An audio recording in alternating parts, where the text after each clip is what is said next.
بسم اللہ الرحمن الرحیم۔ السلام علیکم۔ اب تک یعنی پچھلی 7 اقساط کے دوران ہم نے جو کچھ بھی ڈسکس کیا وہ سب بہت ضروری تھا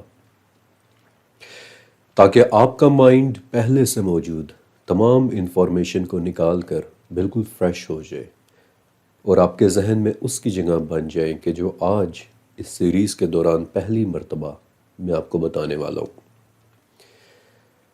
آج کی یہ قسط ذوالقرنین کے تیسرے سفر کے بارے میں ہے، یعنی وہ سفر کہ جس کے متعلق شاید سب سے زیادہ لوگ کیوریس ہوتے ہیں کہ آخر وہ ہوا کہاں تھا۔ ذوالقرنین کا تیسرا سفر کہ جس میں انہوں نے یاجوج اور ماجوج کو روکنے کے لیے ایک دیوار بنائی تھی، اور اس سفر کا آغاز ہوتا ہے سورہ کہف کی آیت نمبر 92 سے کہ وہ یعنی ذوالقرنین پھر سے ایک راستے پر ہو لیا، یہاں تک کہ جب وہ سدین کے درمیان پہنچا تو ان دونوں کے پرے اس نے ایک قوم کو دیکھا کہ جو بمشکل اس کی بات سمجھ پا رہے تھے۔ اب یہاں سب سے پہلے تو آپ کو ایک بہت ہی اہم لفظ کا معنی جاننے کی ضرورت ہے، اور وہ لفظ ہے سدین۔ اس لفظ سد سے عموماً پہاڑ مراد لیا جاتا ہے، اور سدین کا مطلب سمجھا جاتا ہے 2 پہاڑ۔ ایسا کیوں؟ شاید اس لیے کیونکہ ذوالقرنین ایک سفر میں تھے اور ان کے سفر میں آنے والی رکاوٹ کو کوئی پہاڑی سلسلہ سمجھ لیا گیا ہوگا، لیکن حقیقت تو یہ ہے کہ صد کا لفظ کسی بھی رکاوٹ کے لیے استعمال ہو سکتا ہے۔ مثلا اینشینٹ ایجپشنز نے جب مصر سے باہر نکل کر اپنی فتوحات کرنا شروع کی تو وہ لوگ ہر جنگ جیتتے آگے ہی بڑھتے چلے جا رہے تھے، حتیٰ کہ سوڈان پہنچ کر انہیں رکنا پڑا کیونکہ ان کے راستے میں ایک ایسی رکاوٹ آ گئی تھی کہ جس سے وہ آگے بڑھ نہیں پا رہے تھے۔ لیکن مزے کی بات یہ ہے کہ یہی وہ رکاوٹ تھی کہ جس نے بعد میں رومنز کو بھی سوڈان میں روک کر وہاں سے آگے نہیں جانے دیا، اور نہ ہی برٹش ایمپائر اس رکاوٹ کو کراس کر کے آگے افریقہ میں داخل ہو سکی تھی، یہاں تک کہ سوڈان نے عربی زبان میں اس جگہ کا نام ہی صد رکھ دیا، ایک بہت بڑا دلدلی علاقہ، ایک رکاوٹ کہ جسے پار کر کے کوئی آگے نہیں جا پا رہا تھا۔ سدین ذوالقرنین کے راستے میں آنے والی کوئی بھی 2 رکاوٹیں ہو سکتی تھیں، لیکن وہ ایگزیکٹلی کیا رکاوٹیں تھیں یہ بات قرآن پاک نے نام لے کر نہیں بتائی، لیکن ان رکاوٹوں کے درمیان ذوالقرنین نے کسی تیسری قوم کو دیکھا کہ جو ان کی زبان بمشکل ہی سمجھ پا رہی تھی۔ اب یہاں ایک کنفیوژن ہو سکتی ہے کہ اگر وہ لوگ ذوالقرنین کی زبان نہیں جانتے تھے تو ان دونوں کے درمیان بات چیت کیسے شروع ہوئی ہوگی؟ تو عربی الفاظ پر غور کریں، لا یکادون یفقہون قولا، کہ بمشکل وہ لوگ اس کی بات کو سمجھ پا رہے تھے، یعنی سمجھ تو رہے تھے بٹ ود گریٹ ڈیفیکلٹی، بہت مشکل سے، اور اسی ٹوٹی پھوٹی کمیونیکیشن کے ذریعے وہ ذوالقرنین کو ایک شکایت کرتے ہیں کہ ہم یاجوج ماجوج سے بہت تنگ ہیں، آپ ہمارے اور ان کے درمیان کوئی رکاوٹ بنا دیں تو آپ کو اس کے بدلے ہم خراج بھی دے دیں گے۔ اب ان کے اس جملے سے ہمیں کچھ باتیں فوراً پتہ چل جاتی ہیں۔ پہلی بات کہ یہ تیسری قوم بڑی ہی کوئی لاچار اور بے بس قسم کی قوم تھی۔ دوسری بات کہ وہ لوگ نہ صرف یاجوج ماجوج کے سامنے بے بس تھے بلکہ ذوالقرنین کو دیکھ کر بھی انہوں نے فوراً یہ اندازہ لگا لیا کہ یہ شخص بھی سکلز اور ٹیکنالوجی میں ہم سے کہیں بڑھ کر ہے، اسی لیے تو انہوں نے فوراً ذوالقرنین کے سامنے اپنی فریاد رکھ دی کہ آپ ہی ہمارے لیے کچھ کر سکتے ہیں۔ تیسری بات کہ ان لوگوں میں کسی قسم کا کوئی کانسیپٹ آف منی یا کانسیپٹ آف ٹریبیوٹ ایگزسٹ کرتا تھا، وہ لوگ پیسے کے لین دین یا خراج کے کانسیپٹ سے واقف تھے، جیسے جہاں جہاں تاریخ میں بادشاہتیں رہی ہیں وہاں وہاں لوگ انہیں نذرانے اور خراج اور لگان اور ٹریبیوٹس دیتے چلے آئے ہیں۔ چوتھی بات کہ جب ان لوگوں کی فریاد کے جواب میں ذوالقرنین نے کہا کہ نہیں، جو میرے پاس ہے وہ تمہارے خراج سے بہت بہتر ہے، تم بس مین پاور سے میری مدد کر دو، تو یا تو ذوالقرنین اکیلے سفر کر رہے تھے، یا پھر اگر ان کے ساتھ کوئی تھا بھی تو وہ زیادہ لوگ نہیں تھے۔ اسی لیے تو ذوالقرنین نے اس لاچار قوم کو کہا کہ مجھے تمہارے آدمیوں کی ضرورت پڑے گی۔ پانچویں بات کہ یاجوج ماجوج پیریوڈیکلی آنے والی مخلوق تھی، یعنی وہ لوگ ہر وقت اور ہر روز ہی آئے ہوئے نہیں ہوتے تھے۔ جب ذوالقرنین نے ان کے آنے والے راستے میں دیوار بنائی تو آبویسلی یاجوج اور ماجوج اس وقت وہاں نہیں تھے۔ اس پورے پیراگراف میں ہمارے لیے بہت ساری انفارمیشن چھپی ہوئی تھی، اور میں چاہتا ہوں کہ آپ پہلی دو باتوں پر غور کریں۔ ایسا کون سا جاندار ہے کہ جو سوائے اپنی اسپیشیز کے اور کسی کی زبان نہیں سمجھتا؟ کون ہے وہ کہ جو اپنے سے بڑوں کو ٹریبیوٹس اور خراج اور نذرانے دینے کا عادی ہو؟ کون ہے وہ کہ جو کانسیپٹ آف منی سے بھی واقف ہو اور جس پر ایک دن یاجوج اور ماجوج نے ریلیز بھی ہو جانا ہے؟ وہ قوم ہے انسان۔ ذوالقرنین کا تیسرا سفر وہ تھا کہ جس میں وہ کسی بلیک ہول یا کسی نیبیولا کے بجائے ہماری دنیا میں آئے تھے، اور ہم ان کی ایکسٹرا آرڈینری صلاحیتوں کو دیکھ کر فوراً انہیں ریکویسٹ کرنے لگے کہ یا ذوالقرنین ہمارے لیے بھی کچھ کریں۔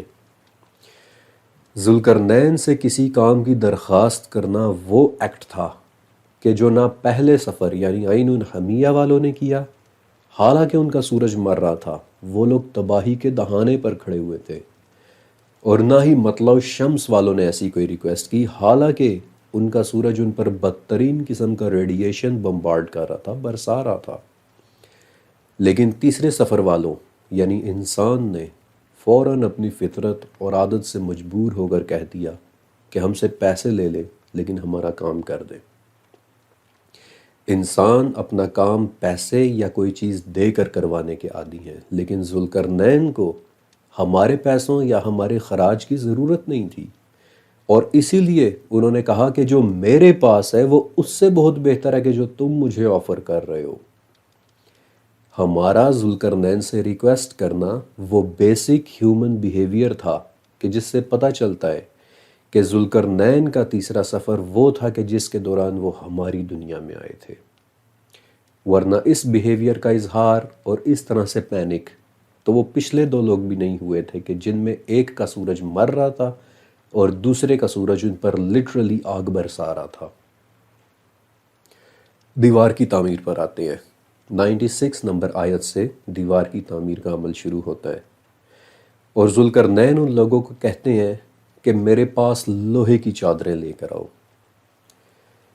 اوکے، اب ایک سوال آپ کو یاد ہے، میں نے بتایا تھا کہ جب ذوالقرنین ہماری دنیا میں آئے تب ابھی آئرن ایج بھی شروع نہیں ہوئی تھی، یعنی لوہے کا استعمال ابھی شروع بھی نہیں ہوا تھا۔ اس پر آپ نے سوال کیا تھا کہ ایسا کیسے ہو سکتا ہے؟ اگر لوہے کا استعمال ابھی شروع بھی نہیں ہوا تھا تو حضرت نوح علیہ السلام نے اپنی کشتی بغیر کیلوں کے کیسے بنا لی ہوگی؟ اس پر میں نے بتایا بھی تھا کہ یہ کنفیوژن اس لیے ہوتی ہے جب ہم اس زمانے کی چیزوں کو آج کل کی چیزوں کے ساتھ کمپیئر کر کے سوچ رہے ہوتے ہیں کہ شاید وہ بھی ایسی ہوتی ہوں گی، جبکہ ایسا ہرگز نہیں ہے۔ اور حضرت نوح علیہ السلام کی کشتی کو بھی شاید کچھ ویورز نے آج کل کے ماڈرن شپس کے ساتھ کمپیئر کر لیا تو وہ کنفیوزڈ ہو گئے۔ آپ نے کبھی قدیم یونانیوں یعنی اینشنٹ گریکس کے متعلق سٹڈی کیا ہے کہ ان کے وقت میں کون سی ٹیکنالوجی استعمال ہو رہی تھی؟ یہ تصویریں دیکھیں، یہ تصویر ایک یونانی جہاز کی ہے جسے ٹرائریم کہتے تھے۔ یہ جہاز صرف اور صرف لکڑی کے بنے ہوتے تھے، اور ان کے تختوں کے اندر لکڑی کی موٹی موٹی پنز جنہیں پیگز کہتے ہیں وہ ڈال کر تختوں کو آپس میں انٹرلاک کر دیا جاتا تھا، اور جب جہاز کی باڈی تیار ہو جاتی تھی تو اس کے باہر وہ لوگ تارکول کا لیپ کر دیتے تھے تاکہ کہیں سے بھی پانی اندر داخل نہ ہو جائے۔ اور اس لکڑی کے علاوہ استعمال ہونے والا تھوڑا بہت مٹیریل ہوا کرتا تھا رسیاں اور گھاس پھوس یعنی سٹراز۔ صرف یہ وہ تین چیزیں تھیں کہ جن سے 2-2.5 ہزار سال پہلے تک پورے جہاز بنا کرتے تھے، بغیر کیلوں یا میٹل کے کسی کشتی کا بنائے جانا، قدیم یونانی اس حوالے سے بہت مشہور تھے۔ دیکھیے، بہت سمپل سی بات ہے کہ لوہا شروع سے اس دنیا میں موجود تھا، بالکل ویسے ہی کہ جیسے ہمیشہ سے یورینیم بھی موجود تھا، لیکن لوہے کا انڈسٹریل لیول پر وہ استعمال کہ جسے آج ہم اپنی آنکھوں سے دیکھ رہے ہیں، ایسا آج سے صرف 3200 سال پہلے شروع ہوا، بالکل ویسے ہی جیسے یورینیم کا استعمال as a source of energy آج سے صرف 82 سال پہلے شروع ہوا۔ لیکن ذوالقرنین ہم سے پہلے لوہے کے استعمال سے واقف تھے، اور اسے استعمال کرنے کا حکم بھی انہوں نے دیا تھا کہ جاؤ اور لوہے کی موٹی موٹی شیٹس بناؤ اور انہیں میرے پاس لے کر آؤ۔ ذوالقرنین انہیں گائیڈ کر رہے تھے کہ do this and do that. Any how, اب جب کہ آئرن شیٹس بن کر آ گئیں، ذوالقرنین انہیں آپس میں ایک دوسرے کے ساتھ انٹرلاک کرتے ہیں، ایسے کہ وہ شیٹس ایک دیوار کی صورت میں ایک دوسرے کے ساتھ کھڑی ہو جاتی ہیں۔ انجینئرنگ کی زبان میں اس ڈیزائن کو گریوٹی وال کہتے ہیں۔ جب یہ دیوار کھڑی ہو جاتی ہے تو ذوالقرنین انہیں بتاتے ہیں کہ اب اس لوہے کو ہوا دو۔ اب ظاہر ہے کہ یہ کام پھونکوں سے تو ہو نہیں سکتا تھا، نیچرلی اس کے لیے ایک ایسی ڈیوائس چاہیے تھی کہ جسے اردو میں دھونکنی اور انگلش میں بیلوز کہتے ہیں، ایک ایسی ڈیوائس کہ جو گرم ہوا کا لمبا اور ایک تیز بلاسٹ پیدا کرتی ہے، اور جب اس دھونکنی کو ان آئرن شیٹس پر چلایا گیا تو اس کی تیز گرم ہوا سے آئرن شیٹس بھی گرم ہو گئیں۔ کچھ نوٹس کر رہے ہیں؟ ذوالقرنین نے ایک طرح کی ویلڈنگ کروا کر لوہے کی چادروں کو ایک دوسرے کے ساتھ سیل کر دیا تاکہ ان کے درمیان کوئی رخنا، کوئی گیپ، کوئی دراڑ باقی نہ رہے اور وہ ایک سنگل پیس دیوار بن جائے۔ اب غور سے سنیے گا۔ اس کے بعد ذوالقرنین سیمنٹنگ مٹیریل کے طور پر تانبے کا استعمال کرتے ہیں۔ وہ کہتے ہیں کہ میرے پاس پگھلا ہوا تانبا لاؤ، اور پھر پگھلے ہوئے تانبے کو وہ اس گرم لوہے کے اوپر ڈال دیتے ہیں۔ تانبا کیوں ڈالا؟ وجہ نمبر 1 کہ تانبا فلیکسیبل ہوتا ہے، زلزلے کی صورت میں دیوار گرنے سے بچ جاتی۔ وجہ نمبر 2، ہوا میں رہنے کے بعد تانبا کچھ عرصے بعد اپنا کلر چینج کر لیتا ہے، یہ سبز ہو جاتا ہے، کیونکہ ہوا تانبے پر کیوپرس آکسائڈ کی ایک تہ جما دیتی ہے جسے پٹینہ کہتے ہیں، اور یہ تہ سبز رنگ کی ہوتی ہے۔ آپ نے کبھی نیو یارک میں لگے اس مشہور مجسمے اسٹیچو آف لبرٹی کو دیکھا ہے؟ سبز رنگ کا ایک مجسمہ۔ آپ کو پتہ ہے کہ یہ مجسمہ تانبے کا بنا ہوا ہے، اور اوریجنلی اس مجسمے کا کلر براؤن تھا، لیکن آہستہ آہستہ ہوا کی وجہ سے تانبے نے اپنا کلر چینج کر لیا، اور آج اسٹیچو آف لبرٹی تقریباً سبز رنگ کی ہو چکی ہے۔ کیوں؟ کیونکہ اس پر پٹینہ کی ایک تہ جم گئی ہے۔ اور اب آپ امیجن کریں، ذوالقرنین کی پوری دیوار پر سبز پٹینہ کی ایک تہ جمی ہوئی ہو، تو اس دیوار نے بہت آسانی کے ساتھ گھنے جنگل اور سرسبز جھاڑیوں میں کیموفلاج ہو جانا تھا، بلینڈ ہو جانا تھا، چھپ جانا تھا۔ اب ایک بات اور، آپ کو پتہ ہے کہ ہم بچپن سے یہ سوچتے آئے ہیں کہ ذوالقرنین کی دیوار کسی عظیم الشان پہاڑ کے سائز کی ہوگی۔ ظاہر ہے یہ ایک انڈرسٹینڈیبل قسم کی بات ہے کہ ایک ایسی دیوار جسے نہ کوئی پھلانگ سکے اور نہ ہی اس میں شگاف ڈال سکے، تو ذہن میں ایک عظیم الجثہ قسم کی دیوار ہی آتی ہے کہ جس پر سے کوئی بھی نہیں پھلانگ سکتا، کوئی اس کے لیفٹ، کوئی اس کے رائٹ سے نہیں آ سکتا۔ لیکن صرف 1 منٹ کے لیے اپنی انٹیلیجنس کا استعمال کریں، اپنی ذہانت کو پش کریں کہ کوئی ایک ایسی دیوار کہ جسے نہ تو کوئی پھلانگ سکے، نہ ہی اس کے لیفٹ سے آ سکے، نہ ہی اس کے رائٹ سے آ سکے، نہ اس کے اوپر سے اور نہ ہی اس کے نیچے سے، تو ضروری نہیں کہ وہ دیوار پہاڑوں کے سائز کی ہو، یہ کام ایک ایسی دیوار بھی کر سکتی ہے کہ جو کسی غار کے منہ پر بنی ہوئی ہو، ایک ایسی رکاوٹ کہ جس نے کسی غار کے منہ کو سیل کیا ہوا ہو، تب نہ کوئی اس کے اوپر سے آ سکے گا اور نہ ہی اس کے نیچے سے، نہ کوئی اس کے دائیں سے گزر سکے گا اور نہ ہی کوئی اس کے بائیں سے۔ اور اگر اس دیوار میں لگی آئرن شیٹس 5-6 فٹ موٹی بھی ہوئیں تو کوئی اس میں شگاف بھی نہیں ڈال سکے گا، اور اگر ان آئرن شیٹس پر تانبے کی کوٹنگ بھی ہوئی تو کچھ عرصے بعد ویسے ہی اس دیوار پر پٹینہ کی ایک تہ جمنے کی وجہ سے اس کا رنگ سبز ہو جانا تھا، ایک ایسا رنگ کہ جو نیچرلی اس غار کے منہ پر بنی اس دیوار کو گھنے جنگل میں بلینڈ کر دیتا۔ اس کے گرد اگا سرسبز جنگل اس دیوار کو کیموفلاج کر دیتا۔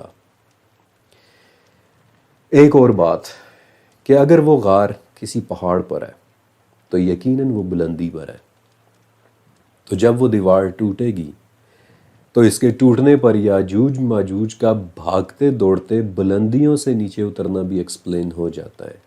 It all makes sense. Zulqarnain نے وہ دیوار بنا کر کسی غار کے منہ کو بند کیا ہے، کسی کہف کے منہ کو بند کیا ہے، اور اسی لیے یہ واقعہ سورہ کہف میں ہے، جس میں موجود تقریباً ہر واقعی ایک غار کے متعلق ہے۔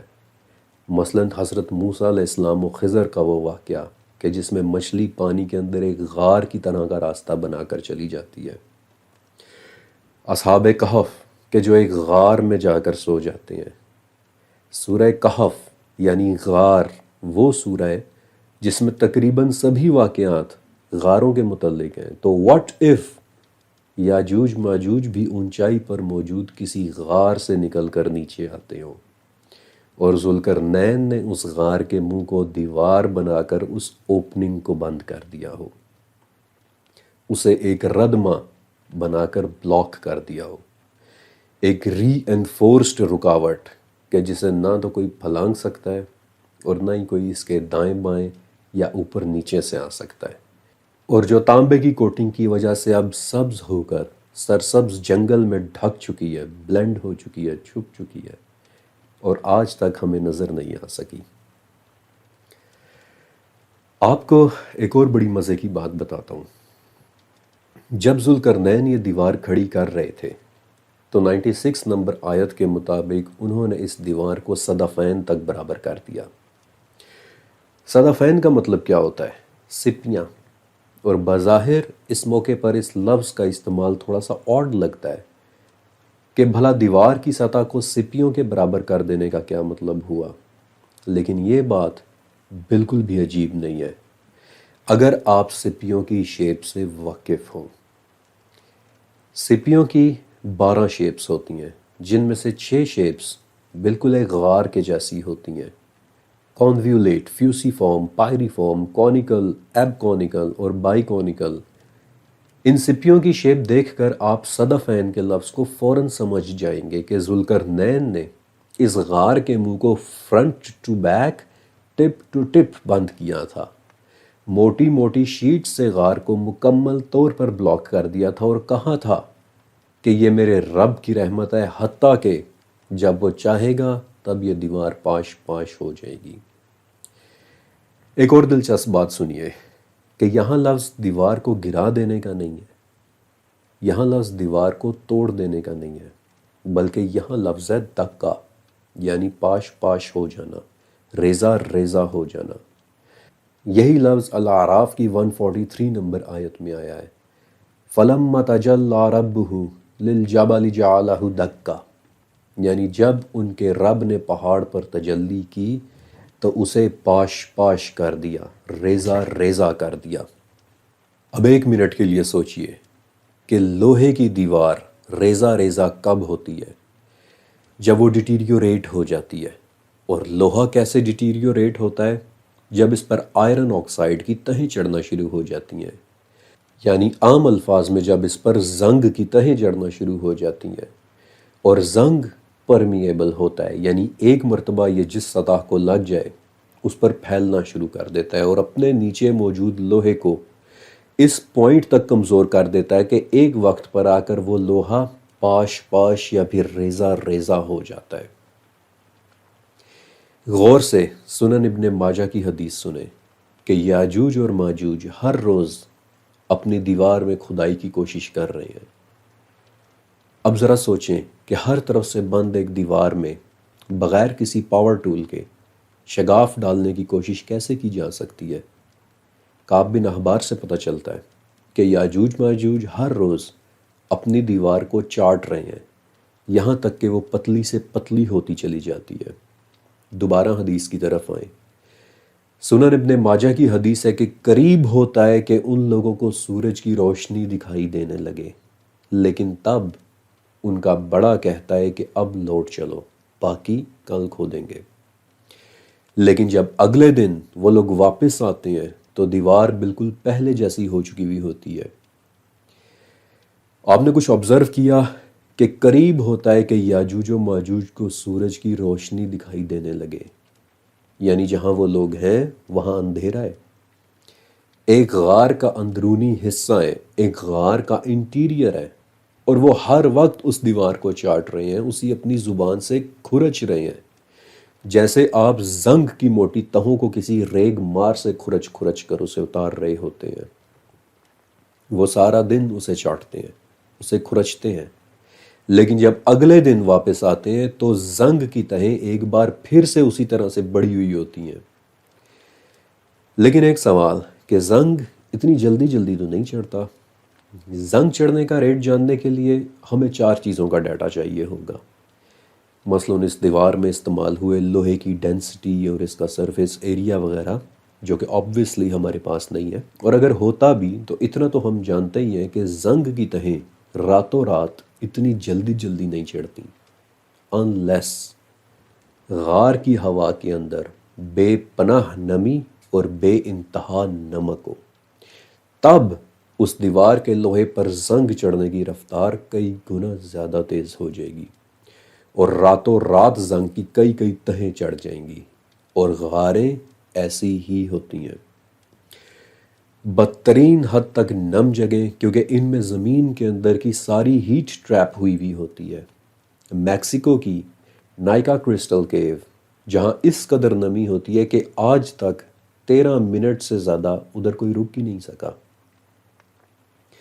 ایک اور سوال کہ اگر یاجوج ماجوج اتنی ڈٹرمنیشن کے ساتھ اس دیوار کو کھود رہے ہیں، ایسے کہ سارا دن وہ اسے چاٹتے رہتے ہیں اور قریب ہوتا ہے کہ سورج انہیں نظر آ جائے، تو پھر اتنا قریب پہنچ کر وہ اسے چھوڑ کیوں دیتے ہیں؟ بلکہ ایسے میں تو انہیں چاٹنے یا کھودنے کی سپیڈ ڈبل کر دینی چاہیے کہ بس اب تو ہم قریب ہی ہیں، تو پھر اچانک وہ دیوار کو چھوڑ کر چلے کیوں جاتے ہیں؟ تو اس کی وجہ ہے غار کے اندر موجود شدید قسم کی ہیومیڈیٹی اور نمکیات۔ بدترین قسم کی نمی انہیں تھکا دیتی ہے، حتیٰ کہ ان سے مزید کھدائی کر پانا ممکن ہی نہیں رہتا۔ ہوا میں موجود نمی جانداروں پر ڈائریکٹ اثر کرتی ہے۔ ہوتا یہ ہے کہ جانداروں کے جسم پسینے کے ذریعے اپنے باڈی ٹمپریچر کو ریگولیٹ کرتے ہیں، اسے کنٹرول کرتے ہیں۔ ہمارے جسم کی گرمی ہمارے پسینے کے ذریعے باہر نکلتی ہے، اور پسینہ خشک ہونے پر ہمارا جسم ہیٹ ریلیز کر دیتا ہے۔ لیکن اگر ہوا میں شدید نمی ہو تو پسینہ خشک نہیں ہو پاتا، جسم کی گرمی اس کے اندر ہی ٹریپ رہتی ہے، جسم کے اندرونی اعضاء کو خون کی سپلائی کم ہو جاتی ہے اور نتیجہ بدترین تھکاوٹ۔ یہی بات یاجوج و ماجوج کے ساتھ ہو رہی ہے کہ وہ اتنے قریب پہنچ کر بھی مزید کھود نہیں پاتے اور بالآخر تھک ہار کر واپس چلے جاتے ہیں غار کی گہرائیوں میں، کہ جو کئی کئی کلومیٹرز تک زمین کے نیچے جا رہی ہے۔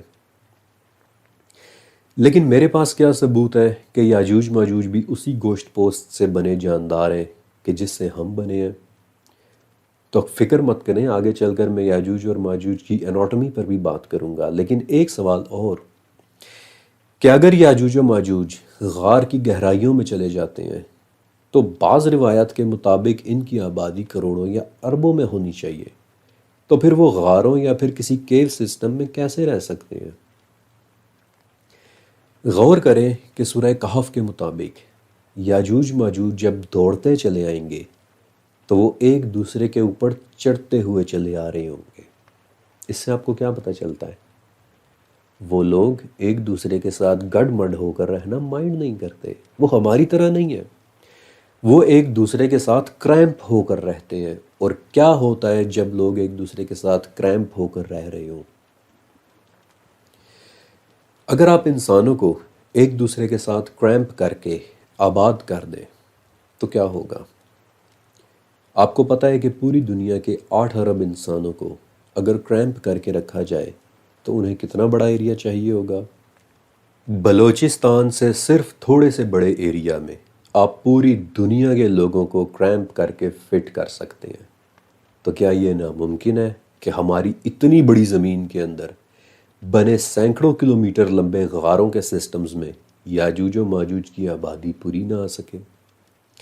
خیر، اس پر میں دوبارہ بھی واپس آؤں گا، لیکن سارا دن دیوار چاٹنے کے بعد ایگزاسٹ ہو کر وہ لوگ اپنی غار کی گہرائیوں میں واپس چلے جاتے ہیں اور راتوں رات ایک مرتبہ پھر سے زنگ کی تہیں جم کر دیوار کو پھر سے موٹا کر دیتی ہیں۔ ایک ایسی دیوار کہ جو اپنے اوپر تانبے کی کوٹنگ کی وجہ سے سبز ہو کر ہماری دنیا کے کسی گھنے جنگل میں چھپی ہو سکتی ہے، اور جو آج تک کیموفلاج ہوئی ہے، اور جسے آج تک کسی نے نہیں دیکھا سوائے ایک صحابی کے۔ جی، ایک صحابی ہیں کہ جنہوں نے وہ دیوار دیکھی، اور یہ روایت تفسیر ابن جریر میں ہے۔ اس روایت پر صرف اور صرف ایک آبجیکشن ہے کہ یہ روایت مرسل ہے، یعنی راوی نے اس صحابی کا نام نہیں بتایا جس سے انہوں نے یہ بات سنی تھی۔ بہرحال وہ بتاتے ہیں کہ ایک شخص حضرت محمد صلی اللہ علیہ وآلہ وسلم کے پاس آیا اور کہنے لگا کہ یا رسول اللہ، میں نے ذوالقرنین کی دیوار دیکھی ہے۔ اس پر آپ صلی اللہ علیہ وآلہ وسلم نے اس سے کنفرم کیا کہ اچھا، وہ دیوار کیسی تھی؟ تو اس نے بتایا کہ جیسے کوئی دھاری دار سی چادر ہو۔ تو آپ نے فرمایا کہ ہاں، وہی ذوالقرنین کی دیوار ہے۔ اس صحابی نے ذوالقرنین کی دیوار کو واقعی دیکھا یا نہیں، ہم نہیں جانتے، لیکن قرآن و حدیث کے ذریعے یہ بات ہم بہت اچھے سے جانتے ہیں کہ یاجوج اور ماجوج نے نکلنا تو آخر اسی دنیا میں ہی ہے، لہٰذا ان کے نکلنے کی ایک اوپننگ یقیناً اسی دنیا میں کہیں موجود ہے، اب چاہے اسے کسی نے دیکھا ہو یا نہ دیکھا ہو۔ اور اس پورے واقعے کو بہت زیادہ گہرائی سے اسٹڈی کرنے کے بعد لاجیکل نتیجہ یہی نکلتا ہے کہ ذوالقرنین نے کسی غار کے منہ پر دیوار بنا کر اس کے دہانے کو بند کیا تھا، اس غار کو بند کیا تھا، اور صدیوں سے موجود یہ دیوار غار کے اندر یاجوج اور ماجوج کو قید کیے ہوئے ہے، جہاں سے آج تک وہ باہر نہیں نکل سکے۔ اور جب ذوالقرنین نے یہ دیوار بنائی تھی تو انہوں نے اسی وقت اس کی زنگ والی واحد کمزوری کو سینس کر لیا تھا، اور اسی لیے انہوں نے کہا تھا کہ جب میرے رب کا حکم آئے گا یہ دیوار ریزہ ریزہ ہو جائے گی۔ اور اب میں آپ کو شاید سب سے زیادہ مزے کی ایک بات بتاتا ہوں، جسے سن کر بلکہ جسے دیکھ کر آپ شاید حیران رہ جائیں گے۔ اس وقت آکسفورڈ یونیورسٹی کی بوڈلین لائبریری میں 15ویں صدی کا ایک مینیوسکرپٹ رکھا ہوا ہے، جس کا شیلف مارک نمبر ہے بوڈلین لائبریری MS نمبر 133۔ یہ کتاب 3 زبانوں میں لکھی ہوئی ہے، لیٹن، ترکش اور عربک، اور اس کتاب کا نام ہے کتاب البلحان، یعنی حیرانیوں کی کتاب۔ اس کتاب کے 176 صفحے ہیں، جن میں کل ملا کر 83 ایگزیبٹس بنی ہوئی ہیں۔ اس مینیوسکرپٹ کے صفحہ نمبر 81 پر بنی اس ایگزیبٹ کو دیکھیں، آپ کو کیا نظر آ رہا ہے؟ ڈیفینیٹلی یہ یاجوج اور ماجوج کی دیوار کی ایک ڈسکرپشن ہے، لیکن غور سے دیکھیں کہ کتاب البلحان کس بات کو کنفرم کر رہی ہے۔ اس ایگزیبٹ کے اپ اینڈ ڈاؤن کو دیکھیے تو اچانک آپ کو نظر آنے لگ جائے گا کہ یاجوج اور ماجوج ڈیفینیٹلی زمین کے نیچے کہیں آباد ہیں، اور جن کے باہر نکلنے کی اوپننگ کو واضح طور پر بند کیا ہوا نظر آ رہا ہے۔ آج کی یہ قسط بہت زیادہ انفارمیشن کے ساتھ لوڈڈ تھی، اور اسی لیے میں نے اسے ایک شارٹ ایپیسوڈ رکھا تاکہ آپ اسے آسانی سے ابزارب کر سکیں۔ بے شک اسے 2 مرتبہ دیکھیں، لیکن یہ تمام باتیں ایک ساتھ بتانا بہت ضروری تھا، کیونکہ یہ دیوار ہی وہ اکلوتا بیریئر ہے کہ جو یاجوج و ماجوج اور ہمارے درمیان ایک واحد رکاوٹ ہے۔ اس دیوار کو اس کے پورے گرینڈیور کے ساتھ سمجھنا بے حد ضروری تھا، کیونکہ اب جب کہ ہمیں اس دیوار کی سمجھ آ گئی ہے، تب ہم اسے کراس کرنے کے قابل ہو گئے ہیں، اور اسے کراس کر کے اب میں آپ کو اپنے ساتھ لے کر جانے والا ہوں ایک بالکل ہی نئی دنیا میں، یاجوج اور ماجوج کی دنیا میں۔ اللہ حافظ۔